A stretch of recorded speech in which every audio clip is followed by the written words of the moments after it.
Problem? ఒకళ్ళని వదులుకుని ఒకళ్ళ వెనకాల ఎందుకు ఉండాలి? అప్పుడు భారీ లబ్ధి కావాలి.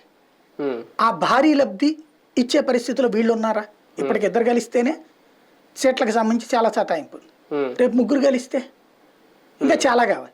ఇంకోటి భారతీయ జనతా పార్టీ ఇప్పటి యాటిట్యూడ్ ఎట్లుందంటే, పొత్తు కావాలి అంటే మేము అడిగినన్ని ఇవ్వాలి కానీ వాళ్ళు ఇచ్చినవి తీసుకునే స్టేజ్లో మేము లేము అనేటువంటి ఫీలింగ్లో. భారతీయ జనతా పార్టీ ప్రత్యేకమైన డిమాండ్ ఏమన్నా ఉంటుందని అనుకోవచ్చా పొత్తులకు సంబంధించి? నేనైతే అసలు పొత్తే వాళ్ళు వద్దనుకుంటున్నారు. నెంబర్ 1, పొత్తు ఎప్పుడు కావాలి అంటే వీళ్ళు ఆఫర్ కన్విన్సింగ్, అంటే మనకు కనుక 1+1 ఆఫర్ అని చెప్తారు చూడండి, కన్విన్సింగ్ ఎప్పుడు అవుతాం?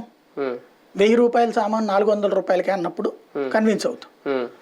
ఆ స్థాయిలో తెలుగుదేశం పార్టీ ఇదిగో మీకు ఒక 10 పార్లమెంట్ ఇస్తాం, లేకపోతే ఒక 8 పార్లమెంట్ ఇస్తాం, 10 పార్లమెంట్ ఇస్తామంటే నేను అనుకోవడం ఒప్పుకుంటారు. అంటే ఇండివిజువల్ ప్రయోజనం ఏమైనా చూసుకుంటారా? లేదు మన పవన్ కళ్యాణ్కి ఇచ్చేస్తే చాలు, మనకి ఇచ్చినట్టు ఆయన మనతో ఉన్నాడు కాబట్టి అని చెప్పి అడ్జస్ట్ అయిపోతారు. నేను అడిగేది వాళ్ళు అంత అమాయకులు కాదు అనుకుంటా. అంటే ఏడాదిన్నరకు నిజంగా ఈయనకి ఇచ్చేస్తే చాలే అంటారా? లేదు మాకు కూడా బీజేపీకి కూడా ఒక ఏడాది షేరింగ్ కావాలని అడుగుతారు. పవర్ షేరింగ్ అడుగుతారని నేను అనుకోను. పార్లమెంట్ స్థానాలు గట్టి కోరుకుంటారు వాళ్ళు.